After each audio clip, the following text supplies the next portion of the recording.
Hello everybody, RoboBros, how you guys are, guys, and welcome to the video. Today, guys, we are going to be in the Fenix A320 today. This is going to be a quick kind of tutorial on how to go from cold and dark to ready to taxi, essentially. Now, we are not going to be doing the, we're not going to obviously be doing the pushback. Because I just wanted to wanted to show you guys how all this works. So that's what we're gonna do today. So without further ado, let's go ahead and jump up into the flight deck and we're gonna get things going. Alright guys, so we are in the cold and dark Fenix. As you guys can see, we're loaded up here at FLL at Fort Lauderdale. And we're just gonna do the flight plan. I've made a flight plan already. An example one from Fort Lauderdale to DFW. Now, if you don't already have a flight plan, make sure you guys go ahead and do that. You can get a flight plan from SimBrief. Just make sure you have a Navigraph account, Navigraph Charts account, and you should be good to go. If not, borrow off of somebody else if they pay for the subscription. I'm not telling you what to do, but that is the first step, obviously. So, now that we got our flight plan, first things first is we got to make sure that we have the external power. Now, if you do not have the external power and if it doesn't have that green avail light, you can always go into the tablet here and make sure that your GPU and chocks and cones are actually set, because then you'll get actual power. The next thing that we're going to do is, I like to do this beforehand, before everything, is if you have the SimBrief, you can import your flight plans into the Fenix and it does a lot better. So we're going to go ahead and import ours. And it'll say it's like a lot of time in between with this one. But, it might not even say that for y'all's, but it does say that for mine. As you can see with the tablet, you've got the METAR and you've got the your route and stuff like that into here. So what this does is essentially just lets you kind of streamlines everything, essentially, is what happens. So next thing what we're going to do is we got to do a few preliminary cockpit checks before we even turn on the power here. First thing that we got to do is we got to make sure that our thrust levers are in idle. Then we got to make sure that our engines 1 and 2 are off. Our master switches are off. Make sure that the speed brake lever the speed brakes are down and the flaps are up. Once we have done that, we are good to go. So basically what we're going to do, first things first, is turn on batteries 1 and 2. You'll hear that click. And then after that, external power, just like that. So the next thing is everything will kind of come to life. The next thing that you want to do is you want to go ahead, and I like to do this first, is turn your displays on, just like this. Turn all of the displays on. And dependent if you want it, I'm going to do it for this. This other lever, the other knob, the inner one where your map is, there's another little thing there that kind of allows you to, that's your terrain radar, essentially. Okay, so we are greeted with all these beeps. It's going through its checks, making sure everything works. It's going through its checks, making sure everything works and stuff like that. You'll get a few errors and stuff like that.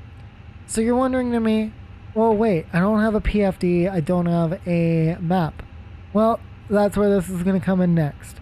Our next thing that we got to do is we got to do our scan of the overhead. So the rule of thumb in an Airbus is always no whites. That's essentially what it is. So what we're gonna do is we're gonna go ahead and first things first is we're gonna go from the wipers up lights and no smoking signs, all that stuff, up, and then wipers again, up. That's essentially our flow for the Airbus. So what we're gonna do, I've already turned on crew supply. We want to go ahead and turn on that ground control for your cockpit works recorder. Go ahead and do a Cdr test. It won't really do much, but I just like to do it, just for realism's sake. Then we go up, and we grab our ADRs. These are the 3 knobs right here. You want to go 1, 2, 3, just like that, and then boom. They are, they'll say on battery and they'll say fault at first, but they'll kick over to the GPU. Our next thing that we need to do is we need to go over to our lights. We need to set up our strobes to auto, nav and logo to 1. And then after that, we need to go ahead and put our no smoking signs to auto and arm our emergency exit lights. Now, I don't do the seatbelt signs until I am full on boarded, ready to go, that sort of deal. So we're just going to leave it like that. We're going to scan up our overhead. The next thing that we see is what is those fuel pumps. We're going to click on those as well. And then once we do that, we get up to our engine fire tests. So we're going to go ahead and do engine 1 first. And it should come up on the ECAM. Then we're going to do engine 2. There it is. And APU. The other thing that we are looking for here as well in this is for the squib and distinguish lights to come on, and you'll see that on all of them and stuff like that. That's how that works. Then let's keep looking. Everything looks guarded and stuff like that. I like to put the cargo heat to about middle right there, but that's up to personal preference on. Make sure your flight controls all work. Make sure your other standby radio is working. And then after that, we can go ahead and start with the flight planning. I'm going to tell you guys this. The Fenix is very intuitive and everything like that whenever it comes to this. So first thing that we always do is we go over to the ATSU, go over to our AOC menu. Want to click on flight init, and then init data request. It's going to take it a sec because it's got to go through its little thing to be like, oh, there it is, and then it'll do it. As you can see, it comes up with our flight number, Fenix 225, going from Fort Lauderdale to DFW, and there's our alternate. Estimated time is 0246. So that's essentially our thing. It'll show the date and what the UTC time is. So next thing that we need to do, we need to go back. What we need to do now is we need to hit the McDo menu, go to FMGC, that's the flight management guidance computer. We can go and clear off these two things. Let's make sure that our engines are correct, CFMs, which is that, and make sure that our nav data is correct, which it is. So next thing that we need to do is we need to go into our init page.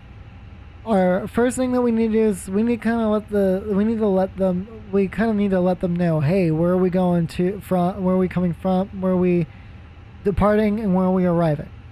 Now normally this is one of those things that's very intuitive about the Fenix. You do not have to enter these things in manually. All you do is just hit init request and then give it a minute. And then there we go. As you can see, we got FLL to DFW, company route none, and our alternate is KIAH. So our next thing that we have to do is we obviously have to put our flight number in. So we're going to be FNX Fenix 225, just like that. And then what you want to do is in your flight plan, you want to grab the cost index. If you don't know where that's at, I'm going to do a whole entire video on SimBrief on how to use it and stuff like that. But for right now, we're going to go and grab our cost index. This is going to be 21. and grab our cruising altitude today, which is going to be 360, and that just goes into there. So now we got all that information. We need to let the airplane know, hey, where am I right now? So we're going to align on ref. It's already going to show everything right there. Sometimes it'll auto align for you, but I just like to make sure that's make sure to help it out. That's what I do. Okay, so next thing what we need to do, we need to go into our flight plan. Now, as you guys can see, we already have most of our waypoints in the FMC, which is great, but there's a few things missing. We're missing our departure and arrival. So what we're going to do is we're going to go into SimBrief. We're going to go ahead and click on KFLL, grab our departure. Our departure is going to, our departing runway is going to be 28 right. So we'll go ahead and grab 28 right. And we are taking the Benice 1 departure with the doily transition. We're going to insert that. And I just like to look and see, is there any discos? There is no discos, and stuff like that. Now, if you were flying with discos, with the flight plan discontinuity, if you're on the network, if you're on VATSIM or any other network, I do not recommend you getting rid of those, because you never know. There might be something where they have you vector and you don't want to be going in that direction. They'll be like, we didn't assign you that. So don't ever do that. So now we go to our destination, which is DFW. Now here's the other intuitive thing about Airbus. Let's say you're right here. You do not have to scroll all the way down. You can just go into hit destination KDFW, go to arrival. And after that, what you want to do is you want to go ahead and grab your arrival runway. We are going to be taking 18 right into DFW. We are taking the Berry 1 arrival. And we are taking the Peanuts transition. Then after that, I like to look down and see if there's any discos, which you guys will be able to see a little example of, because I believe that this arrival, if I'm not mistaken, does. I believe. Come on. Alright. So see how it has a manual and then a flight plan discontinuity? Now, normally if you're flying on the network and you know there's going to be AT and stuff like that, you don't initially go ahead and do it. You don't initially go in and get everything situated and that sort of thing. Normally that's kind of one of those things that you would kind of get vectors from. But since we're not flying on the network, we're going to go ahead and hit clear. We're going to delete that manual, hit clear again, and delete that disco. Insert that. There we go. Now our flight plan is ready to go. Our next thing that we have to do is we have to load fuel. So the way to load fuel is going into the tablet, hitting ground services, well, not ground, massive balance, excuse me, and it'll already basically have all of your stuff from SimBrief already in here, your load sheet and stuff like that. So we're going to go ahead and hit load aircraft. Now you can do real time, or you can do fast time, or you can do instant. I'm just going to do instant for the sake of this flight. Boarding complete. So our next thing that we got to do, we got to go into our init page, and we want to hit the next arrow. We want to hit the arrow to the left, and it'll get us over to this. So our first thing that we need to do is we need to grab our zero fuel weight and zero fuel weight CG. To get that, it's see how it says ZFW and then it says MAC ZFW. Those are the two numbers that we need. So in this example, we're going to be using, for our zero fuel weight, it's 124.6. So we're going to go and put 124.6. And then we're going to do the slash symbol. And then our CG, which is 30.9. So we're going to put 30.9 into there. And put that in just like that. Now we grab our fuel. Our fuel that we have on board is 23.1. So let's go and put 23.1 into our thing here. And then boom. So now we have all that. Now we get to calculate our V speeds. We go into the tablet again. go over to the little airplane icon and stuff like that. Our next thing is we want to go ahead and grab the runway we're going to be taking, which is 28 right. So we'll put 28 right into the top thing there. Hit sync load sheet on the aircraft configuration. It'll do that, all that stuff. And then sync live METAR, just like that. Now, you can go for optimum whenever it comes to your flaps config, or you can go flaps 1 plus F, which we're going to go flaps 1 plus F just for this example. We're going to go ahead and hit calculate, and it should come up with your V speeds. So, what we need to do is we need to go into our perf page. We need to grab our V1. Our V1 of this flight is 142, so we're going to go ahead and put 142 into there. And our rotation speed is 142 as well, so we'll go ahead and put that into there, just like that. And 145 for the V2. So our transition altitude's already in there, so we don't have to worry about that. Our next thing we got to do is our thrust reduction / ACC. So that is going to be 1010. If you guys don't see it, it says THRRED / ACC. So it's going to be 1010. So 1010/1010, and that just goes right into there, as you can see. Next thing that we got to do is we got to get our engine out ACC, which is the same 1010. So 1010, and that goes in right here, just like that. Next thing, we got to grab our flap setting. Our flaps for this is 1, and our trim setting is going to be 1, and then we go slash, and our trim setting is going to be down 0.2. So DN 0.2, that goes into there just like that. And grab your flex temp, which is 63 for this flight. So we'll go ahead and do our flex temp right there, just like that. Okay, essentially you are ready. You're all pre-flight. You got all your flight plan in. Congratulations, you just put a route in. Now the next thing you're gonna ask me is, what do I do next? Obviously, that's the next thing. So if you're on now this is gonna vary based on the network. If you're on the network and you get a PDC, you put that altitude in.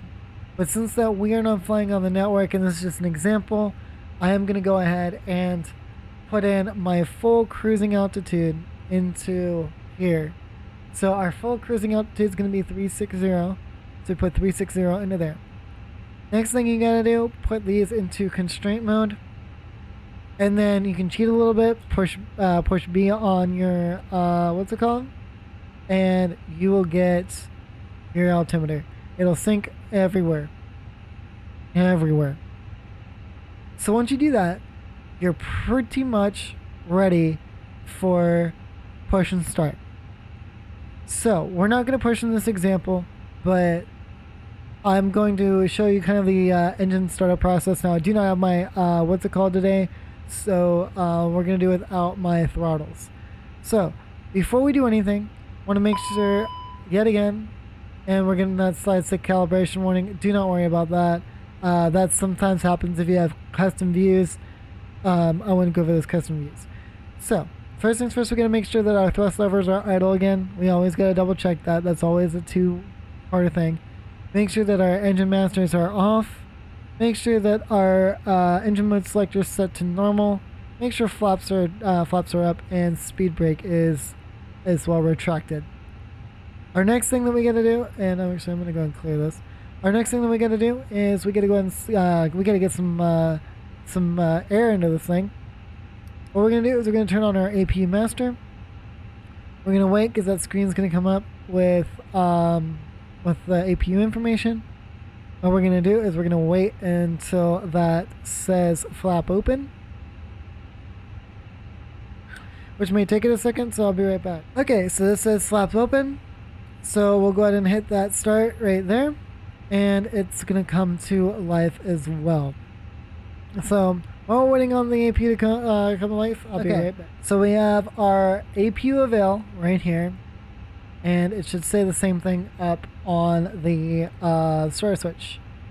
Next thing we got to do is do our APU bleed and disconnect that external power and go in to the Fenix and go over to ground services. GPU can disconnect and chocks can disconnect as well. Next thing that we're going to do is we have to turn our fasten seatbelt signs on and turn that beacon light on. Now we are not going to be pushing back. I'm just going to show you guys how to start up the engines. Starting up the engines is pretty straightforward. As we're pushing back, engine mode selector goes to ignition start. As you can see, everything comes to life right here. Do our engine 2. And as you can see, we have N2 spooling up.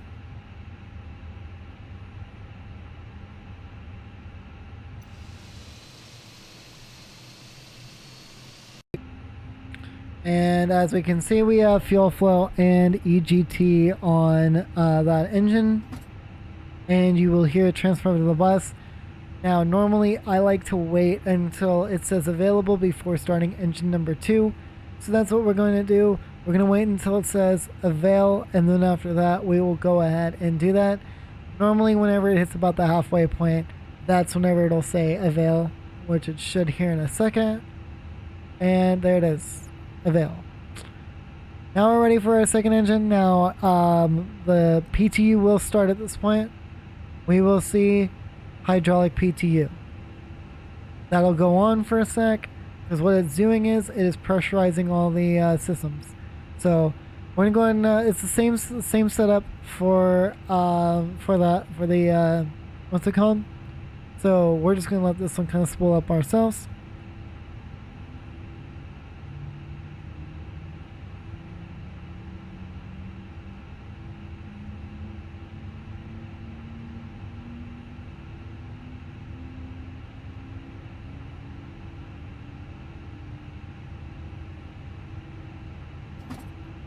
And there's a click on the bus.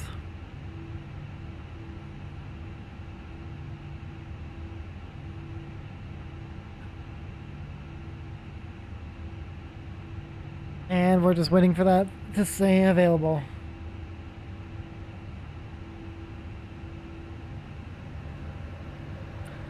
And it's available.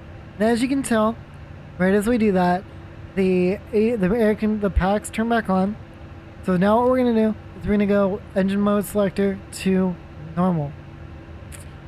Our next thing that we're going to do, and I'm going to do this, but and stuff like that.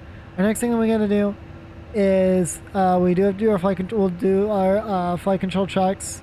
Then once we've done our flight control checks, we set our flaps. 1+F. And then after that, we are ready for taxi.